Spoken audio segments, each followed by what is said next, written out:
Sets and functions, इसमें math की definition है। तो ये जस्ट आपने याद कर लेनी है कि mathematics is the science of pattern, structures and relationship comprising various branches that explore and analyze our world's logical and quantitative aspects। Just ये डेफिनेशन है, इसको याद कर लेना। उसके बाद है स्ट्रेंथ ऑफ मैथमेटिक्स, ठीक है। The strength of mathematics is based upon relations that enhance the understanding between the patterns and structure and their generalisations. ये स्ट्रेंथ अब ऐड किया गया इस बुक में कि इसका स्ट्रेंथ क्या है मैथ की, तो ये याद करनी है आपने शॉर्ट क्वेश्चन के तौर पे, यानी इसमें कोई कंसेप्ट नहीं है। नेक्स्ट है मैथमेटिकल पैटर्न क्या होता है। A mathematical pattern is a predictable arrangement of numbers, shapes or symbols that follow a specific rule or relationship।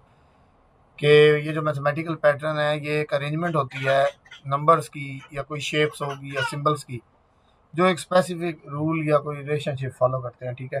फिर उसके patterns, visually patterns are the key to learning structured knowledge involving numerical and geometrical relationship.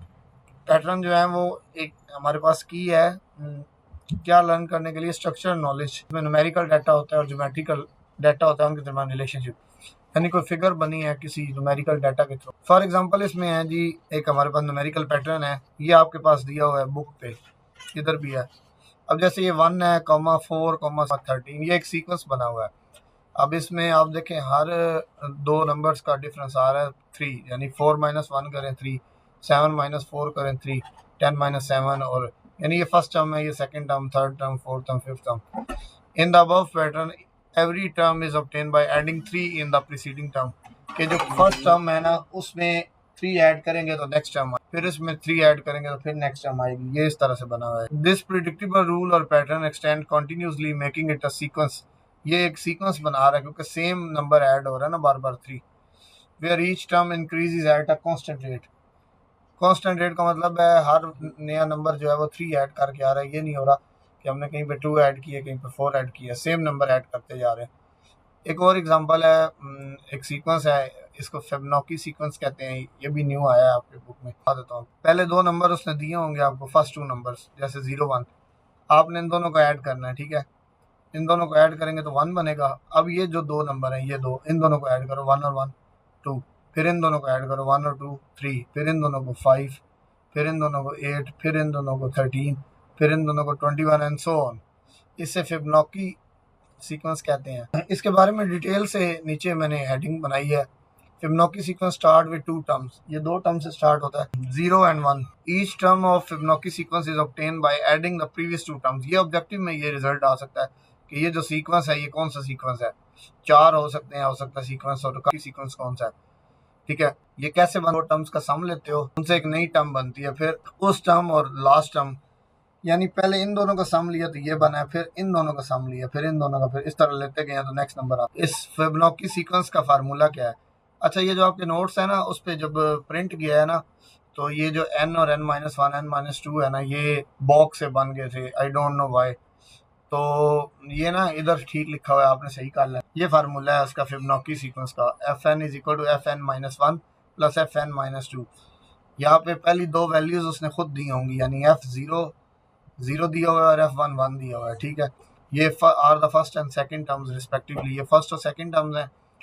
The recursive pattern occurs more frequently in nature, यानी ये जो recursive pattern है ये nature में frequently occur होता है। कैसे मतलब, अब आप n की जगह 0 नहीं, f0 की वैल्यू आई हुई है ना, 1 पुट करेंगे।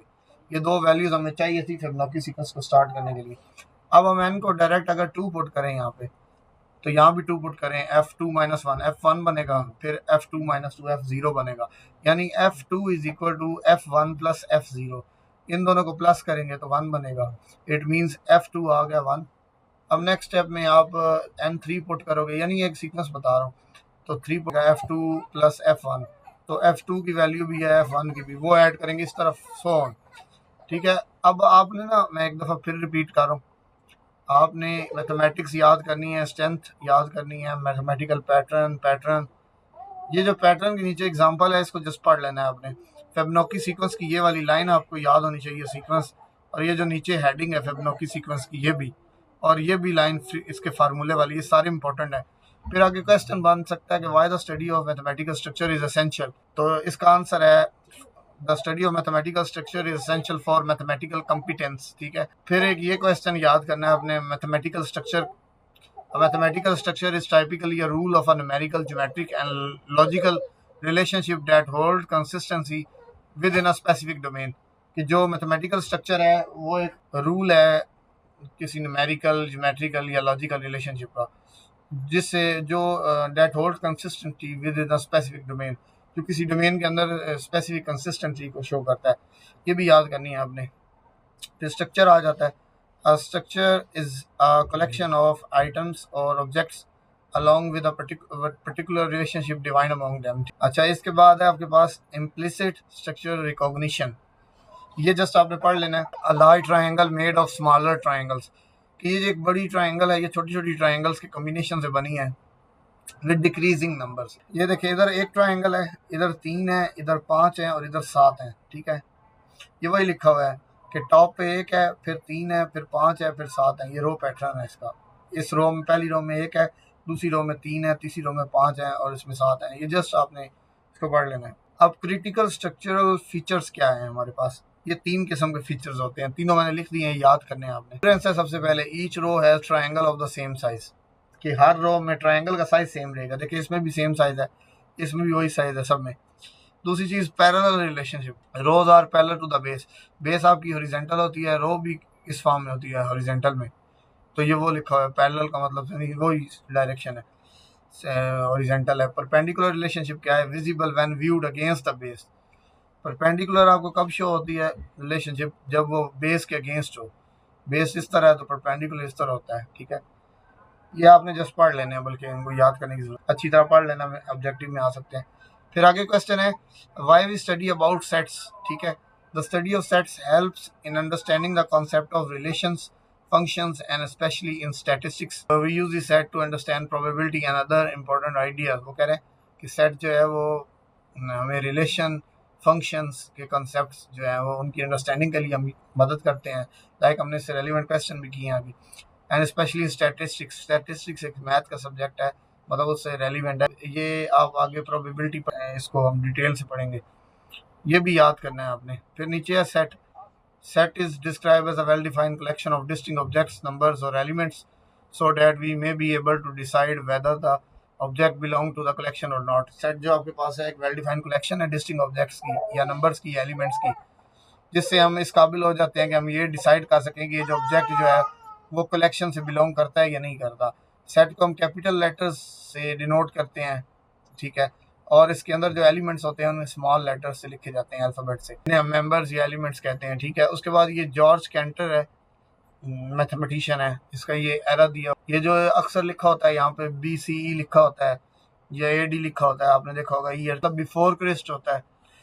ठीक है, और AD होता है एनो डोमिनी, ये मतलब ईयर्स, पास्ट ईयर्स। उसके बाद है ये जॉर्ज कैंटर के बारे में बताया गया। He was a German mathematician who significantly contributed the development of set theory, a key area in mathematics. Georg Cantor जो है वो एक जर्मन मैथमेटिशियन था जिसने सेट थ्योरी में कंट्रीब्यूट किया है, जो कि एक की एरिया मैथ में, मतलब सेट थ्योरी मैथ का एक सब्जेक्ट है, एक मेन सब्जेक्ट है जिसके अंदर सेट्स के बारे में हम डिस्कस करें। उसके बाद है ही showed how to compare two sets by matching their numbers 1 to 1। ये सारे ऑब्जेक्टिव हैं।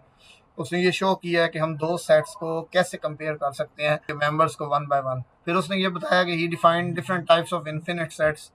अब उसने डिफरेंट किस्म के सेट्स बताए हैं, like natural numbers, whole numbers, odd numbers, even number, ये सारे जितने भी हैं रियल नंबर्स, जितने भी इनफाइनाइट सेट्स हैं। And prove that there are more real numbers than natural numbers. उसने डिफरेंट किस्म के मतलब सेट्स बताए हैं और ये बताया कि प्रूव किया कि नेचुरल नंबर से ज़्यादा रियल नंबर्स होते हैं, मतलब real numbers are, there are more real numbers than natural numbers. His proof revealed that there are many size of infinity. उसके प्रूफ से ये भी हमें बताते हैं कि इन्फिनिटी के काफ़ी साइज हैं, मतलब सिर्फ इन्फिनिटी ये नहीं होता, वो जब आप सिंबल से यूज़ करते हैं 8 को, जिस तरह आप हॉरिजॉन्टल लिखते हैं, इससे भी आगे इसका है, आगे साइज और भी हो सकते हैं, इन्फिनिटी +1, इन्फिनिटी +2, व्हाटएवर। उसके बाद है additionally he introduce the concept of cardinal and ordinal numbers along with their arithmetic operation. अच्छा, उसने कार्डिनल नंबर का कंसेप्ट भी दिया और ऑर्डिनल नंबर का कंसेप्ट भी दिया। कार्डिनल नंबर वही है जो एक कितने एलिमेंट्स हैं, number of elements in a set n of A, जिसे हम कहते हैं अरिथमेटिक ऑपरेशंस के साथ, यानी बेसिक ऑपरेशन जो होते हैं। ये सारे ऑब्जेक्टिव के तौर पे हैं। आपसे कोई अगर थ्योरी अवर तो पूछता नहीं है, अगर वो पूछे कि जॉर्ज कैंटर ने क्या क्या किया तो ये आप अदरवाइज ये ऑब्जेक्टिव के तौर पे याद करने हैं। कोई किसी तरह भी पूछा जा सकता है कि who give the concept of cardinal and ordinal numbers, तो कौन है, मतलब उसका नाम, उसका एरा। उसके बाद है वेज ऑफ डिस्क्राइबिंग। उसमें तीन टाइप्स होती हैं। डिस्क्रिप्टिव फॉर्म, जिसमें आप वर्ड्स के अंदर या स्टेटमेंट या सेंटेंस फॉर्म में लिखते हैं, जैसे कि set of vowels of English alphabet, या तो वर्ड यूज़ कर लें सेट ऑफ, या फिर आप सिंपल ब्रैकेट सेट वाई लगा सेंटर में all vowels of English alphabet लिख दें, दोनों ही ठीक है। फिर दूसरी फॉर्म होती है टेबुलर फॉर्म या रोस्टर फॉर्म। अ सेट में भी describe by listing elements with in brackets, इसमें आप सेट के एलिमेंट्स को ब्रैकेट में लिखते हैं और कर्ली ब्रैकेट यूज़ करते हैं। एक सेट हो ए, ठीक है, जिसमें ऑल वॉवल्स हो इंग्लिश अल्फ़ाबेट के, तो अगर इस तरह का सेट दिया हो तो आप उसको जस्ट इस तरह लिखोगे, A is equal to A I O U. Means आपने जस्ट एलिमेंट्स को विद इन ब्रैकेट्स लिखा है और सेपरेट किया कॉमा से, या आपको कहा जाता है कि सेट ऑफ वेजिटेबल्स या set of animals what ever, तो उससे रेलिवेंट चीज़ें। फिर नेक्स्ट है सेट बिल्डर मेथड। क्या होता है? इट इज़ सम टाइम और अच्छा, और ये जितने मैंने बताए हैं ना, ये सारे जो नीचे है ना सेट बिल्डर फॉर्म मेथड, ये क्या होता है? It is some time more convenient और useful to employ the method of set builder notation in specifying sets. This is done by using a symbol or letter for an arbitrary set member and stating the property common to all members. Thus the set A I O U, वो कह रहे हैं I O U, इसको अगर set builder में लिखेंगे तो हम लिखेंगे x such that x is a vowel of the English alphabets, कि x जो है इनमें से कोई एक वावल है, ठीक है। तो आपने जो है ना इसको, चलो अच्छा, इसमें जो है ना सेट बिल्डर की ये जो लिखी हुई है डेफिनेशन, इसको पढ़ लेना है क्योंकि इसमें प्रॉपर डेफिनेशन उसने नहीं दी। जस्ट ये होता है कि अगर हम किसी सेट को इस फॉर्म में लिख दें तो सेट बिल्डर नोटेशन होती है, ठीक है। अच्छा, इसको हम पढ़ेंगे कैसे? इसे हम पढ़ेंगे A, this is read as A is the set of all x such that x is a vowel of the English alphabets, ठीक है। मेंबरशिप के लिए यानी मेंबर है, बिलोंग, ये सिंबल यूज करते हैं ई वाला। अगर लिखा हुआ है ना ए बिलोंग्स टू ए, ये सारा पढ़ना है आपने। अगर ए बिलोंग्स टू ए लिखा हुआ है, small A belongs to capital A, इसका मतलब होता है कि A is an element of A, या ए बिलोंग्स टू ए।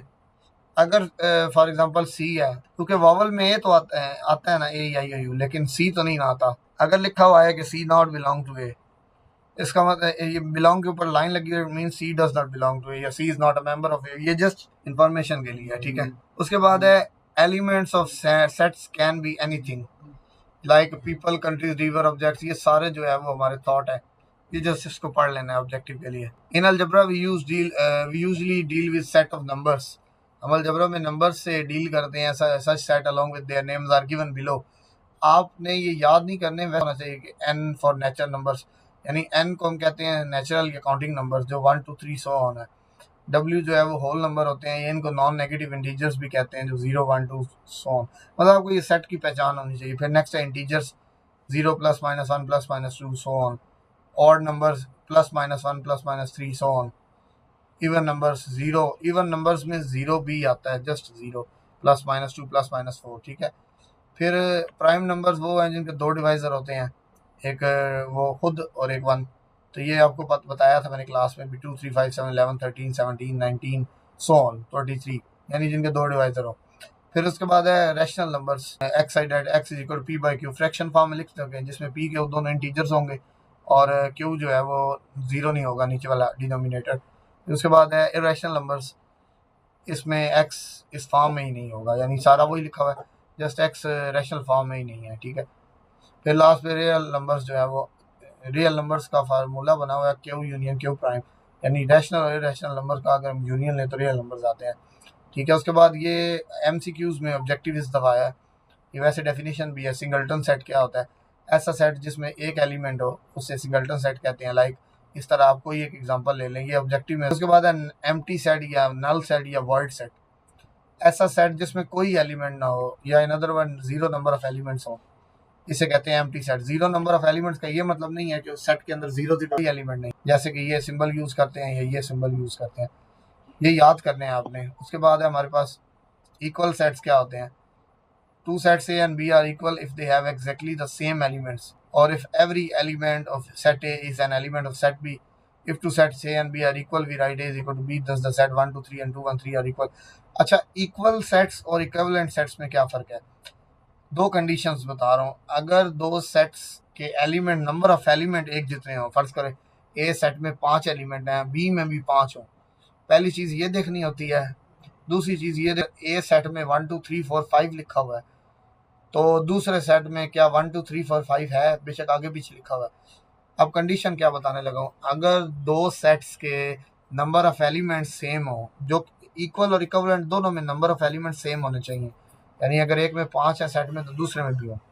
एक जो कंडीशन है उसमें डिफरेंस, अगर तो नंबर ऑफ एलिमेंट भी सेम हो, यानी 5 5 हो, और फिर जो अंदर एलिमेंट लिखे हुए हैं वो भी सेम हो, अगर यानी इधर 1 2 3 4 5 भी वही हो, यानी इंट्रीज भी सेम हो, अंदर सेट के अंदर भी सेम हो, और नंबर ऑफ एलिमेंट्स भी सेम हो, तो फिर इक्वल सेट। और अब नंबर ऑफ एलिमेंट सेम हो, यानी 5 5 हो, लेकिन एक तरफ 1 2 3 4 5 लिखा हो और एक फर्ज करें ABCD, अब इनके एलिमेंट तो 5 5 हैं, लेकिन नंबर ऑफ एलिमेंट्स, यानी नंबर ऑफ एलिमेंट 5 5 है, लेकिन जो अंदर एलिमेंट्स हैं वो सेम नहीं है। तो अगर एलिमेंट सेम ना हो तो ऐसे सेट्स को इक्विवेलेंट सेट कहते हैं, और अगर एलिमेंट भी सेम हो और नंबर ऑफ एलिमेंट्स भी सेम हो, फिर ऐसे सेट को इक्वल सेट कहते हैं। Two sets A and B are equivalent if they have the same number of element. अब यहाँ उसने बताया कि इक्विवेलेंट कब होते हैं, जब नंबर ऑफ एलिमेंट सेम हो, जबकि ऊपर उसने इक्वल के लिए क्या बताया कि if they have the same element और if every element set is an element set B. अगर इक्वल होंगे तो हम इस तरह लिखेंगे, जैसे कि ये एक सेट बना दिया, एग्जांपल आपने सारा एक याद करनी है कि अगर ए है ABCD और बी है 1 2 3 4 5, तो ए बी आर इक्विवेलेंट कहलाएंगे, और इसके लिए ये सिंबल यूज़ करते हैं इक्विवेलेंसी के लिए। उसके बाद है सबसेट। क्या होता है हमारे पास, if every element of set A is an element of set B then A is a subset of B. अगर ए का हर एलिमेंट बी में मौजूद हो तो ए को बी का सबसेट कहते हैं। इसको सिंबॉलिकली इस तरह लिखते हैं। अगर इसको उल्टा हम पढ़ें, मतलब इस तरह पढ़ें, तो A is a subset of B, अगर उल्टा यहाँ से तो B is a superset of A. जो सबसेट होता है वो सबसे छोटा सेट होता है, और जो सुपर सेट होता है वो सबसे बड़ा सेट होता है। सिंबॉलिकली इसको अगर उल्टा कर, B is a superset of A होता है, यानी रिवर्स किया, जस्ट इसको उल्टा कर दिया। फिर नोट है, the subset of set can also be stated as, A B का सबसेट कब होगा, IFF का मतलब होता है इफ एंड ओनली इफ, ये कंडीशन है। ए बी का सब, यानी अगर ये होल्ड करेगा तो फिर ये होगा, अगर ये होल्ड करेगा तो फिर ये होगा। ए बी का सबसेट कब, अगर हर एक्स एलिमेंट जो है वो ए से हो तो वो बी से भी हो। अब ये है कि अगर फर्ज करें बी में ना एलिमेंट है 1 2 3 4 5 और ए में एलिमेंट है 1 2 3, तो ए का हर एलिमेंट बी में मौजूद है, तो ए तो बी का सबसेट हो। और आगे वो यही बताबल है, अगर वो एलिमेंट जो ए में है वो बी में भी हो, यानी अगर ए में 1 2 3 है तो बी में भी 1 2 3 हो, तब हम ये कह सकते हैं कि A is a subset of B. ठीक है, ये ऑब्जेक्टिव के तौर पे है। अच्छा, उसके बाद है आपके पास प्रॉपर सबसेट है। If A is a subset of B and B contain at least one element that is not an element of A, then A is said to be a proper subset of B. In such a case, we write A is a subset of B. अच्छा, यहाँ हमने subset के लिए symbol use किया, ये improper subset का symbol है, जिसके नीचे लाइन भी आती है। सारे एलिमेंट भी B में हो सकते हैं, ठीक है, और यानी B के भी सारे एलिमेंट, दोनों के एलिमेंट सेम हो सकते हैं। अब नेक्स्ट है प्रॉपर सबसेट। ये जो था, ये सब जिसका सबसेट हेडिंग दी हुई है, बेसिकली इम्प्रॉपर सबसेट था। अब if A is a subset of B and B contain at least one element, कि अगर एक ए बी का सबसेट हो, यानी एक एलिमेंट बी में हो, लेकिन बी में कम से कम एक एलिमेंट ऐसा हो जो ए के अंदर मौजूद ना हो, ठीक है, तो फिर ए को बी का प्रॉपर सबसेट कहेंगे। और अगर ए के सारे एलिमेंट बी में हो और बी का कोई एलिमेंट ऐसा ना हो जो ए में हो, तो फिर ए को बी का प्रॉपर नहीं इम्प्रॉपर सबसेट फिर कहेंगे। अब यहाँ प्रॉपर है क्योंकि बी में कोई ना कोई ऐसा एलिमेंट ए के अंदर नहीं है। इस केस में हम लिखते हैं A is a subset of B, यानी इसको कहते हैं प्रॉपर सबसेट। अब इम्प्रॉपर आ गया नीचे, ये वही बात जो मैंने अभी बताई है कि A is a subset of B and A is equal to B, and A is equal to B, कि ए के सारे एलिमेंट बी में मौजूद हैं और जितने एलिमेंट ए में है बी में है उतने ही एलिमेंट ए में है, यानी सारे के सारे एलिमेंट, जस्ट सेट के दो नाम दे दिए, एलिमेंट उसके सेम है, इसलिए तो आगे उसने कह दिया कि ए और बी इक्वल है। Then we say that A is an improper subset of B. From this definition, it also follows that every set A is a subset of itself. इससे हमें ये भी शो हो गया कि हर सेट अपने आप का सबसेट होता है, जिसको हम इम्प्रॉपर सबसेट कहते हैं। फॉर एग्जांपल कि ए एक सेट है ABC, बी भी वही सेट है, जस्ट उसके एलिमेंट हमने आगे पीछे रिप्लेस कर दिए हैं, और C एक सेट है ABCD। तो अगर मैं A और B की बात करूं तो A और B, अब यहाँ देखें तीनों कंडीशन चेक की गई। अगर मैं A और C का कंपैरिजन करूं तो A प्रॉपर सबसेट है C का, B को और C को चेक करूं तो B भी प्रॉपर सबसेट है सी का। लेकिन अगर मैं ए बी को देखूं तो दोनों के एलिमेंट एग्जैक्ट सेम है, तो फिर ए और बी तो आपस में इक्वल हैं, ये आपने याद करनी है। नेक्स्ट है नोट है, each of set A and B is an improper subset of the other because A is equal to B, अगर दो सेट्स इक्वल हो उसे इम्प्रॉपर सबसेट होंगे, यानी ए बी का इम्प्रॉपर सबसेट होगा और बी ए का इम्प्रॉपर सबसेट होगा। उसके बाद रिमेंबर है when we do not want to distinguish between proper and improper subsets we may use the symbol improper for the relationship. It is easy to see that n is proper subset of w, is a proper subset of z, is a proper subset of O, is a proper subset of R। हम distinguish ना कर पाए proper improper subsets के दरमियान, हम difference ना कर पाए, तो हम क्या करते हैं, हम ये सिंबल यूज कर लेते हैं इम्प्रॉपर सबसेट वाला इस रिलेशनशिप के लिए। ये इससे तो हम इजीली देख सकते हैं ना कि नेचुरल नंबर जो है वो जो सबसे छोटा नंबर होता है ना, सबसेट से शुरू में जो नंबर आ रहे हैं छोटे नंबर हैं और जो सबसे लास्ट पे है वो बड़े नंबर है। आपने वो एक सर्कल भी देखा होगा जो सेट्स का, जिसके ऊपर सबसे ऊपर रियल नंबर का सर्कल, फिर उससे नीचे सर्कल, फिर उससे नीचे सर्कल। ये वही चीज़ डिफाइन कर रहा है कि सबसे छोटा सेट जो है वो एन है, फिर उससे बड़ा डब्ल्यू है, फिर उससे बड़ा जी है, फिर ओ है, फिर आर है। अच्छा, उसके बाद है आपके पास यूनिवर्सल सेट, या इसका दूसरा नाम है यूनिवर्स ऑफ डिस्कोर्स। ये इस दफ़ा नेम आया है, इसमें वर्ड नहीं होता था। अब the set that contain all objects और elements under consideration is called universal set. ऐसा सेट जिसमें सारे एलिमेंट्स हों कहते हैं यूनिवर्सल सेट। इसे हम यू से डिनोट करते हैं। अब पावर सेट क्या होता है, ये भी इंपॉर्टेंट है definition. Power set of set S, for example हमने एक सेट ले लिया एस, तो उसका पावर सेट कैसे आएगा, हम इस तरह लिखेंगे पी ऑफ एस ब्रैकेट में, और इसमें वो सारे सबसेट होंगे एस के, और हम उनको एक ब्रैकेट में लिख के यानी सेट की फॉर्म में लिखेंगे। The power set of set S denoted by P S is the set containing all the possible subsets of S. For example एक सेट है डी, उसमें अगर एक एलिमेंट है ए, तो अगर मैं इसका पावर ऑफ डी, एक 2 पावर n हमारे पास एक फार्मूला होता है। अब अगर सेट के अंदर एक एलिमेंट है तो 2 पावर 1 क्या होगा 2, यानी इसके दो सबसेट्स आएंगे और वो एम्प्टी सेट होगा और एक वो इट सेल्फ ए की ब्रैकेट हमने लगा। उसके बाद ये नोट है, if S is a finite set, कि अगर एस फाइनाइट सेट हो यानी हम इसको काउंट कर सकें, लास्ट एलिमेंट इसका प्रेजेंट हो, तो इसके number of element for example n of S is equal to, यानी कोई इसके एलिमेंट आएंगे हमें, एम यहाँ पे रिप्रेजेंट क्या कर रहे हैं, number of elements of the set S, n S represent कर रहा है number of element of set S. ठीक है, तो हम इसके लिए वही जो रूल मैंने बताया 2 पावर एन वाला, अब यहाँ एम आया आंसर, तो 2 पावर एम वाला फार्मूला बन गया। ये is the number of element power set, यानी आपने किसी भी सेट के एलिमेंट फाइंड करने हैं तो जितने उसके नंबर ऑफ एलिमेंट है 2 की पावर वो लेंगे, यानी अगर एक सेट में 3 एलिमेंट है तो 2 की पावर 3 लेंगे तो 8 आ जाएंगे उसके सबसेट्स। जी, यहाँ तक ये आपकी एक्सरसाइज से पहले डेफिनेशन थी 3.1 की। अब हम आगे एक्सरसाइज करते हैं।